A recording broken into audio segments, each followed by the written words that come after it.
Hello everyone, I am Kavathiya Khushali and I am BTech IT student. Here we start with RMDIR command. First of all, we start with introduction. The RMDIR command removes the directory specified by the directory parameter from the system.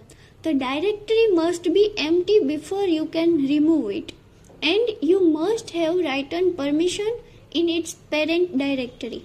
Use the AL command to check whether the directory is empty.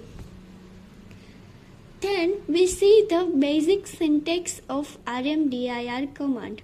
The RMDIR command is a built-in function in Linux used to remove empty directory.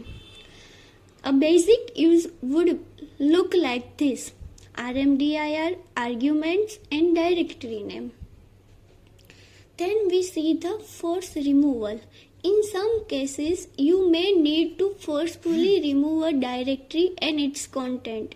This can be achieved by using F or force option with the RMDIR command.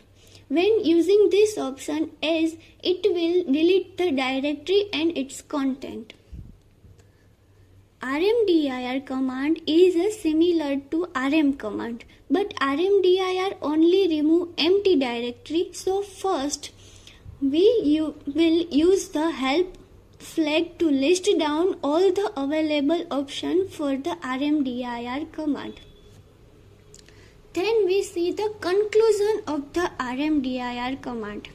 The RMDIR command is used to delete empty directory in Unix and Unix-like operating system, including Linux. It is a simple and straightforward way to manage file system space and organization, particularly useful while cleaning up unnecessary or obsolete directories. Now we perform a practical of the RMDIR command. First of all, using the ls command, see all the files and directory, then run the RMDIR and directory name which we want to delete. Then check using ls command the directory is deleted. Now I end here the RMDIR command, and I have provided documentation related RMDIR command in the description. Thank you.